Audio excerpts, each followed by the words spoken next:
Good afternoon and welcome, my Lord Lieutenant, Councillor Terry Duras, ladies and gentlemen. Thank you so much for joining us today on this very special webinar. It's the first of the year on the benefits of partnering with Defence, sponsored by the Ministry of Defence. I'm sure you've got a lot of questions. We've got 3 speakers for you today. But a bit of housekeeping, if you could turn your microphone to mute. Yeah, we've got a little bit of background noise, so if everybody could turn their microphone to mute just while we've got speakers giving their presentations, I'd be really grateful. Also, we are recording the event today, so we'll send you a link afterwards, and you can share that with colleagues and friends. Also, there'll be some presentations via PowerPoint, and we'll be sharing those with you so that you can refer to them after the event today.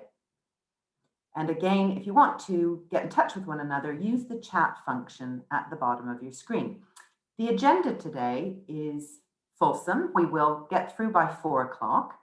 But what I will let you know is that at about 3:35, after our 3 presentations, we'll be moving into breakout rooms. There's 3 of them, and you're all allocated a room. If for any reason you need to come out of that room, there will be a button on your screen and you can move back to speak to Sarah, who's facilitating the rooms, and move to another one. But we'd really encourage you to stay in those rooms because you've been specially selected to be with one another. Again, thank you so much to my Lord Lieutenant for being with us today. It's a real honor. We'll be hearing from Robert Voss, MBE, in a few moments. But first, it's a great pleasure to introduce Christina Carrington. I've known Christina for several years. We've been partnering with the MOD and with her team for several years. Christina is the Regional Employer Engagement Director for East Anglia Reserve Forces and Cadets Association. We know it fondly as the MOD. As the Regional Employer Engagement Director, her role is to actively encourage employers to develop a policy to support the armed forces community. And you've got a lot of people on the call today who've done exactly that. So they're living, breathing case studies of how effective and how beneficial for your business that can be. Christina works closely with the East Anglia Reserve units to build a 2-way relationship between the military and employers under the corporate covenant. An important part of her role is assisting employers to achieve an award through the employer recognition scheme at either bronze, silver, or gold level. So I'll now pass over to Christina to explain in more detail about the program. Thank you, Mary. I'll just share my screen. Hopefully everybody can see that. So good afternoon, everybody. It's great to see some familiar faces in the audience and lots of new faces interested in learning more about the Armed Forces Covenant and how to create your own pledge to support the Armed Forces community. When we reach the networking sessions today, there are lots of employers online, and I can see Richard with his gold logo in the background, which is great, who've signed their own pledge and either have a bronze, silver or gold award, who'll be very happy to answer any questions that you may have. I'll be available also to answer questions, as will Lindsay, my very capable assistant. So, what is the Armed Forces Covenant? Well, it's a pledge from the government and all the people of the United Kingdom to all those men and women who serve or have served in our armed forces and their families that they won't face disadvantage compared to other citizens in the provision of public and commercial services, including employment.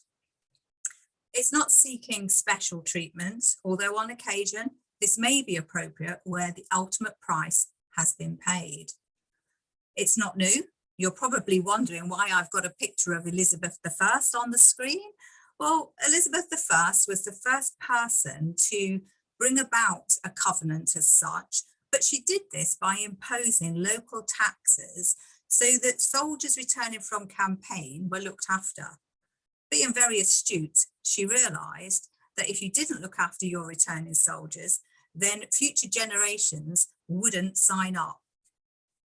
However, today, we fast forward today, where we do ask that you create your own pledge and sign it because you want to. hang on 1 second, my machine has frozen. 2 seconds. Oh, I love technology, really. There we go, hopefully. Yes, so your pledge is a 3-page document tailored to your support. As you can see, page 1 bears your company name, your logo, and the signature of the owner, the CEO, or the MD. Who signs your pledge depends on the size of your company. Page 2 of the pledge sets out the basis of the enduring covenant, and unfortunately you can't edit this, so this remains as it is. When we get to page 3, this is where you create your pledge specific to you by deciding what elements you can support or creating your own, and we very much encourage you to do this. So the first thing you should do is input your company name in place of the red text that you can see on the screen. And then you need to remove the section I've highlighted before you consider the main body of your pledge. The bullet points down below on there, this is the section that makes your pledge unique to you, and it mentions the different groups who make up our armed forces community. So I'll just spend a minute or two on explaining who they are.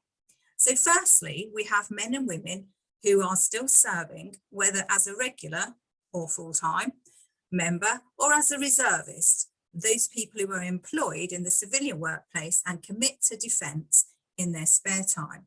We'll hear more about these amazing people from Ant Chapman shortly.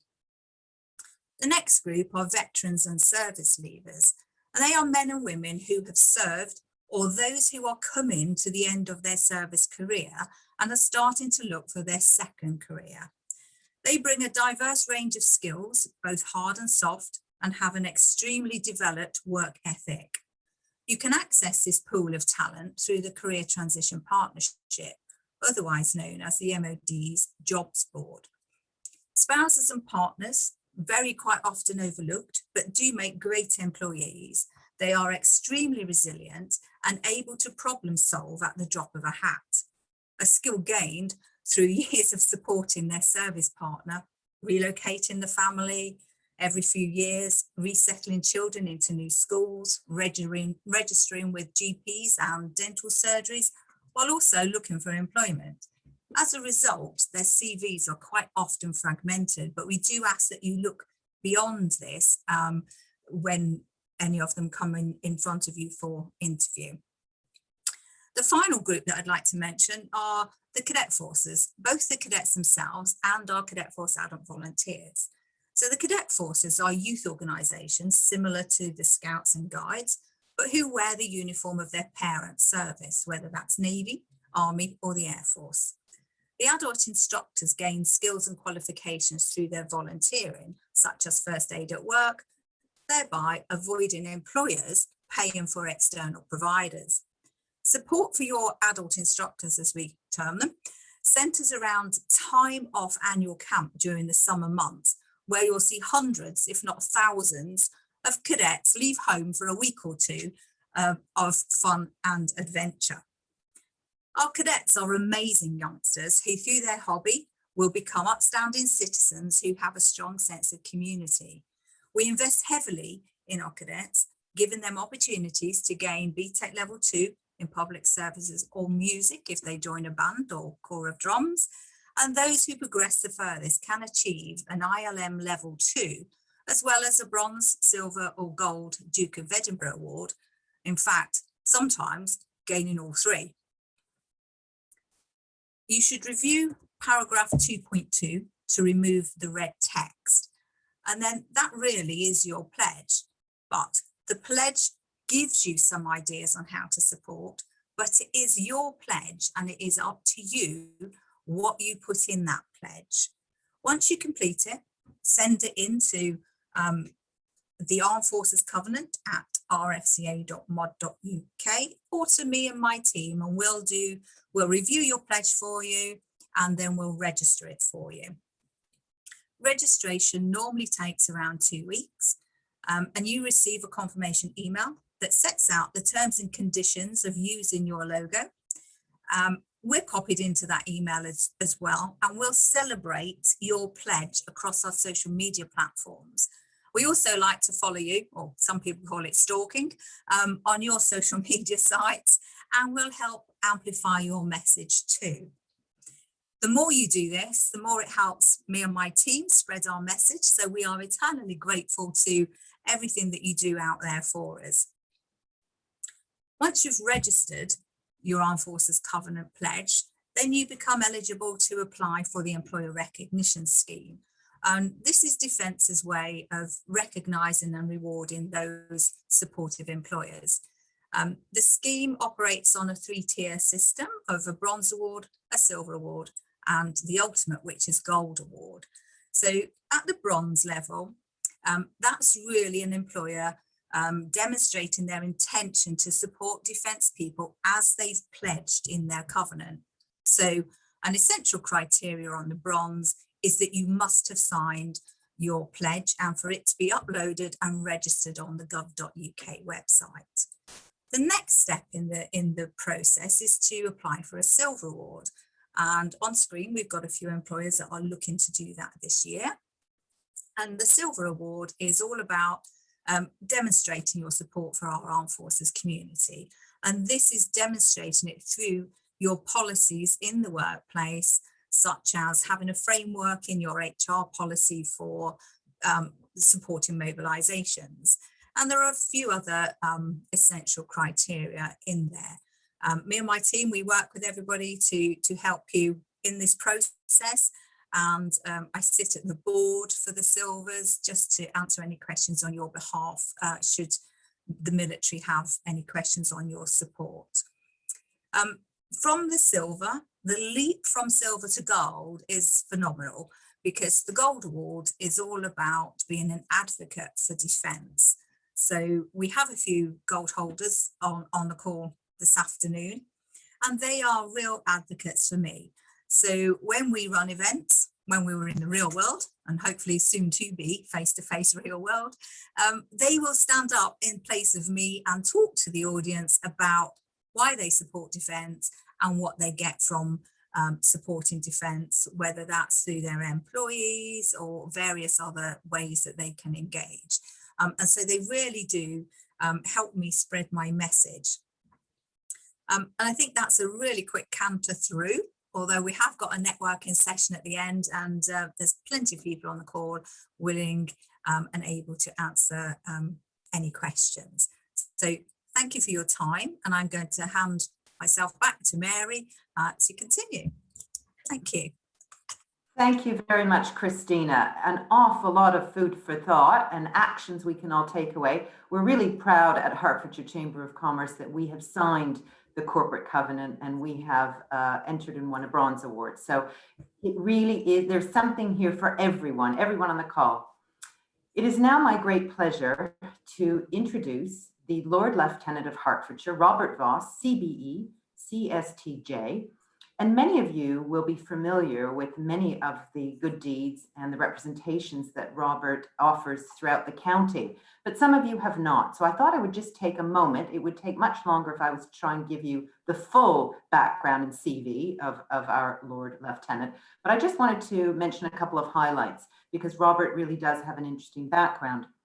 He graduated in management science from Manchester University and the Manchester Business School in '75. He went on to spend 40 years in the commodity business, trading internationally in over 65 countries, running his own business for the last 28. So for all of our entrepreneurs and business owners that have started themselves, they will understand that he has a depth of knowledge, which is very great in this area. Currently, Robert has a keen interest in young entrepreneurs and has been a judge and mentor for young enterprise for a number of years. He also runs his own highly successful Lord Lieutenant's Entrepreneurs Challenge at the Herts County Show. And we are also delighted that Robert is one of the founders of the Hertfordshire Chambers of Commerce Entrepreneur Foundation. Thank you so much for your support there. He was awarded a CBE for services to British industry and voluntary work in the UK. in the New Year's Honours List of 2014 and was appointed Her Majesty's Lord Lieutenant of Hertfordshire by the Queen in 2017, a position he will hold until 2028. In February of last year, the Queen sanctioned Robert being honoured as a Commander in the Order of St. John. He's a patron and president of a number of local and national charities and is active in Holocaust education. But of course, now I'm going to pass over to our Lord Lieutenant to talk about his involvement of the Armed Forces Covenant and partnering with Defence. Thank you. Thank you very much, Mary. And after that rather grand introduction, I'm afraid I hope I don't disappoint, because I'm only going to talk very briefly to you. But I think there's no question that we all have huge admiration for our armed forces, but particularly so for the reservists. One of my roles is as president of the Hertfordshire Reserve and Cadet Forces, and in fact, vice president of the East Anglian Reserve and Cadet Forces Association. And I'm immensely proud of both the reservists and the cadets. But of course, the reserves and the cadets, and Christina alluded to the work of the cadets, which I'll come on to in a minute. None of that could operate without the support of their employers. And to me, the employers are the unsung heroes in this picture. I'm delighted that the Armed Forces, through the Armed Forces Covenant, have the employer recognition scheme. It's something that I've actually tried to encourage the magistracy to look at as well, because similarly, magistrates wouldn't survive without support of the employers. And I think what is important, and again, Christina touched on this, is the benefit to employers from allowing their staff, or encouraging or supporting, should I say, their staff, their employees, to support the reserve forces. They come back much more rounded, they have managerial skills, they have relationship skills, engagement skills, which quite honestly, I don't think many of them could gain elsewhere. So I think it's a win-win situation, basically. As far as the cadets are concerned, I spend quite a lot of time with the cadets, and Ant Chapman, who is one of the deputy lieutenants who you'll be hearing from shortly, is really very much involved with our cadet force. I'm very fortunate I'm allowed to appoint my own cadets, who are really the top cadets in the three forces. And I have to say, these are great people. But again, they are only as good as the adult volunteers who support them and encourage them and work with them. And once again, they are supported by the employers. So everything really comes back to the employers. Similarly, support for the veterans, and that is often, I think, a part of the whole scheme, which is perhaps a little bit hidden and a little bit laid back. So I don't want to talk for much longer. I'd much rather you hear from people who are actually involved in the scheme. I believe it has great merit.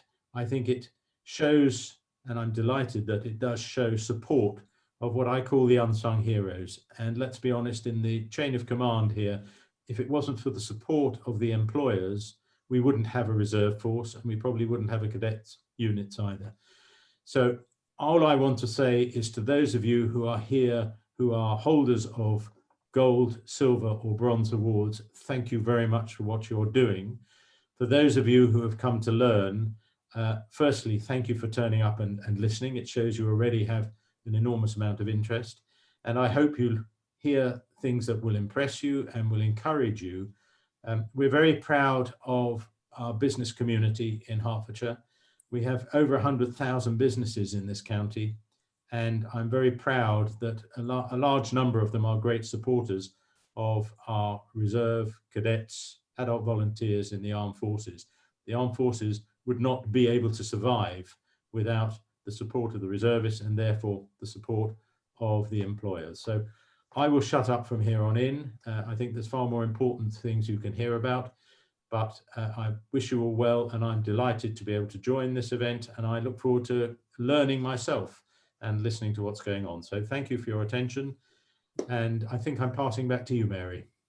Thank you so much, Robert, and very, very many thanks on behalf of the community of Hertfordshire for all of your support for this and other initiatives. As Robert said, we are going now to hear from an employer in the county who's also award-winning. We're really pleased to have Ant Chapman on the call. I met him many moons ago at, I think, an awards presentation with some of the cadets that we also try and support here with the work we do at the Chamber. So Ant is Managing Director of Chapman Ventilation, which he owns and runs with his brother.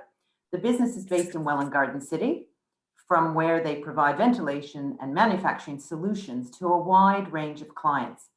It was formed in '67, and in '68, they were commissioned by the founder of Pizza Express to install a canopy and ductwork in one of his very first restaurants. Well, needless to say, subsequent restaurants followed, and Chapman Ventilation quickly established itself as one of the UK's leading restaurant HVAC suppliers.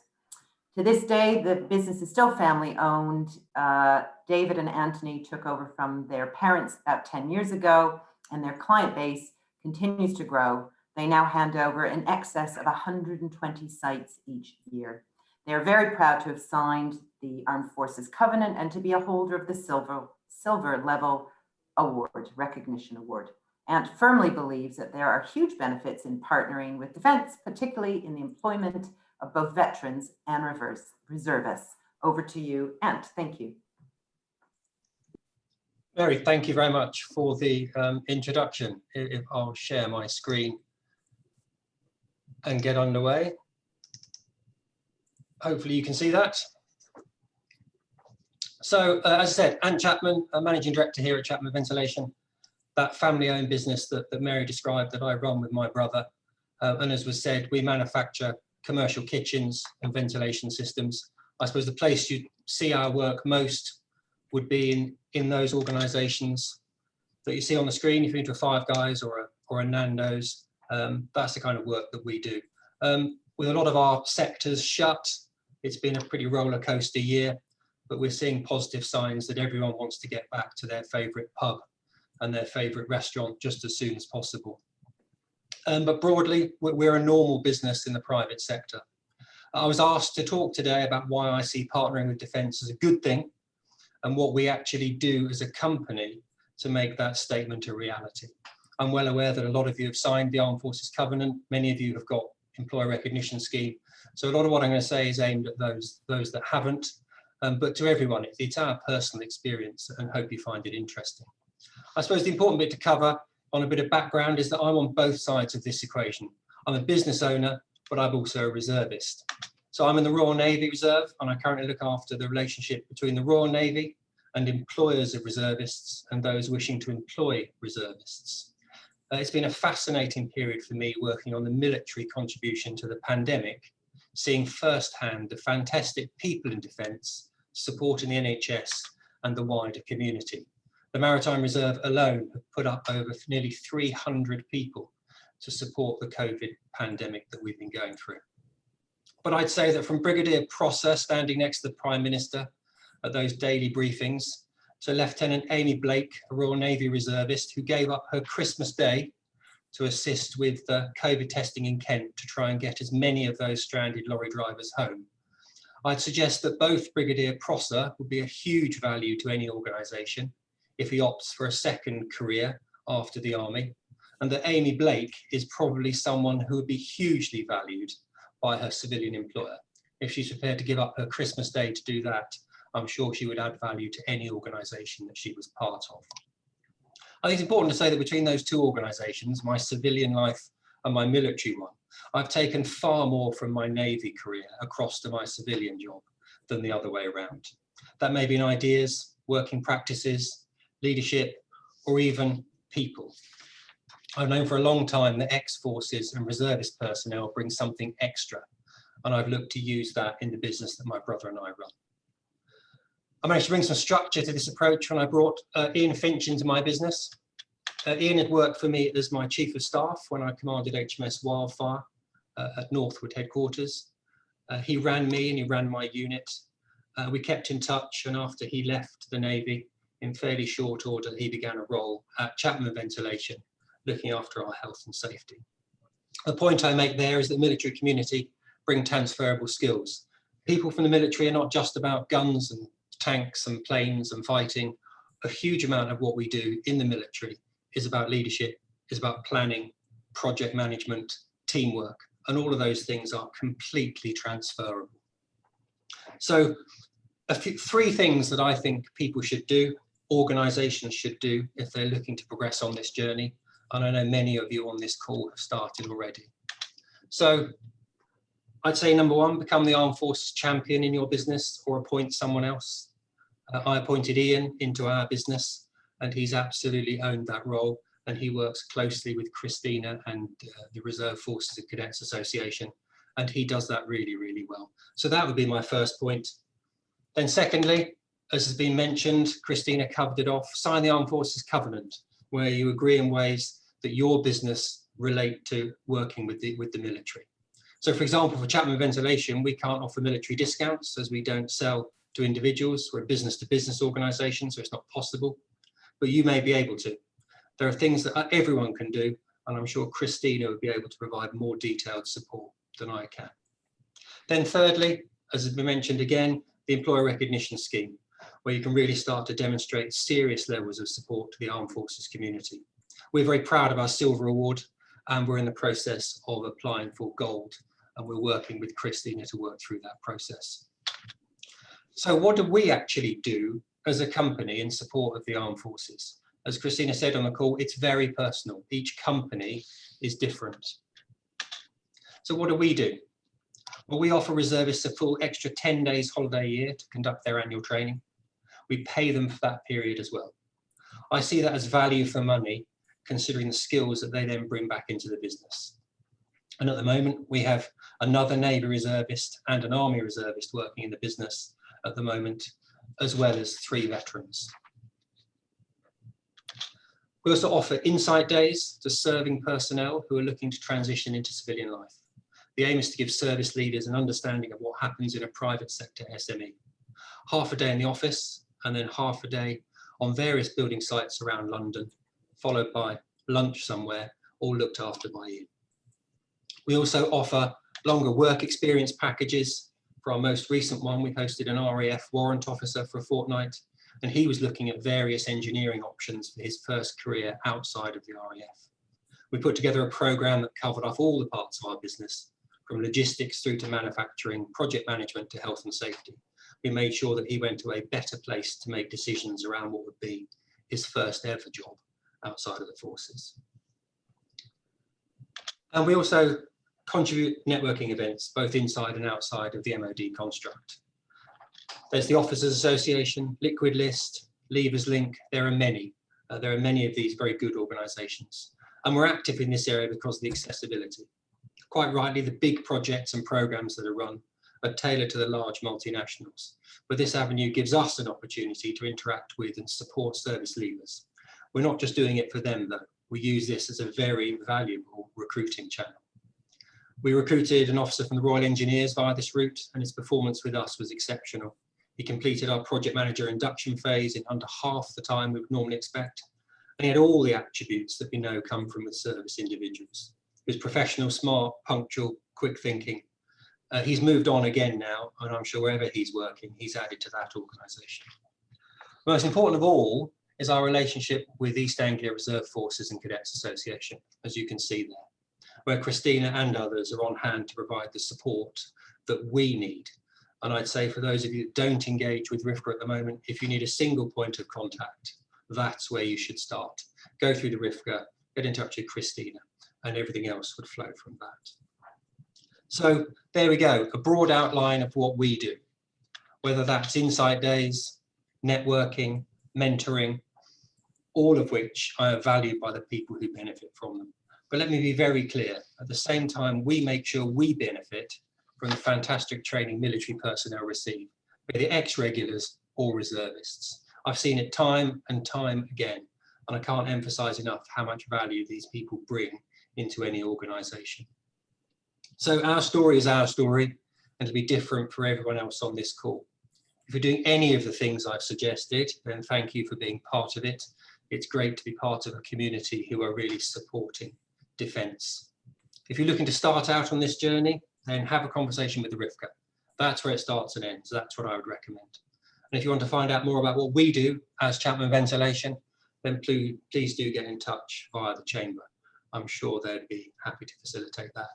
And one small thing that we do, that's Remembrance Day at Chapman Ventilation. We stop for 10 minutes on the 11th.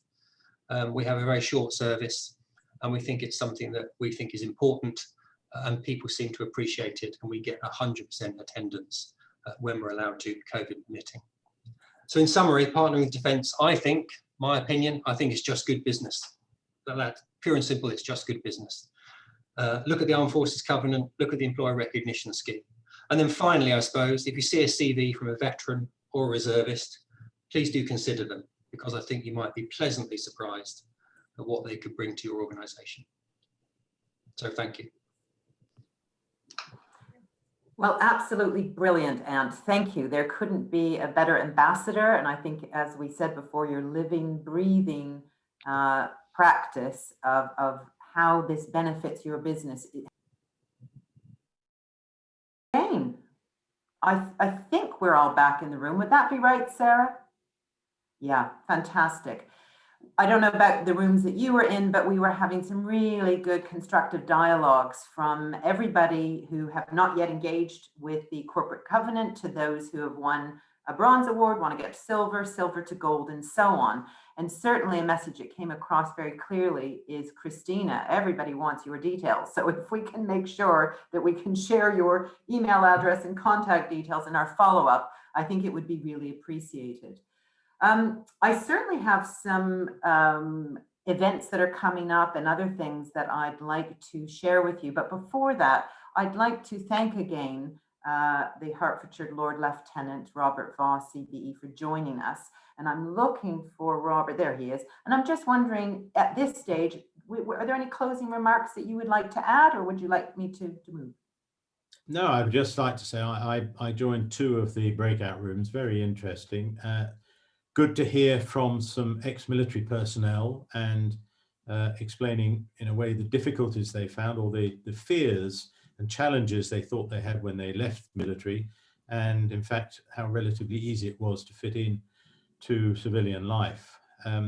It's very interesting to hear that they believe, and I understand what they're saying, that the perception of ex-military personnel in the public eye is perhaps the wrong one, and maybe that's something that needs addressing at some stage. But certainly I heard that mentioned several times. But otherwise, just to say again, thank you all very much for attending. Thank you all for your support. We are very proud of our gold, silver and bronze holders in the county, and I hope many others will join you. I would just say that it's very interesting, because I think a lot of people think that the holders of these awards are always the big multinationals, and I think it's been proved here that's not always the case.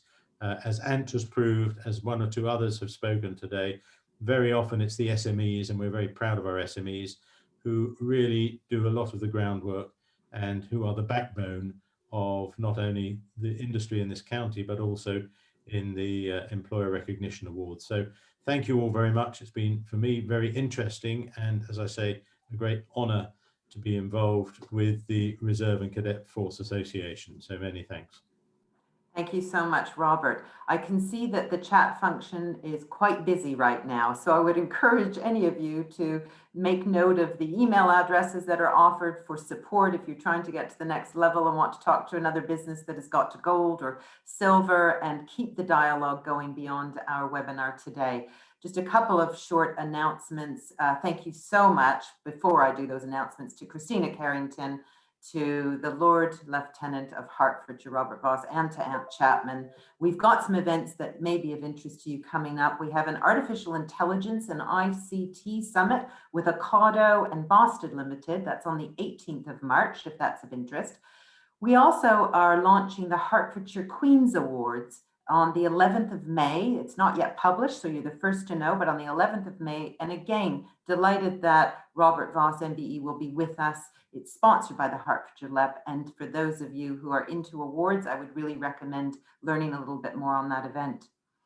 So time is at 4 o'clock. It's time for us to close. We will be sending you the recording, the notes and so on. Keep the dialogue going.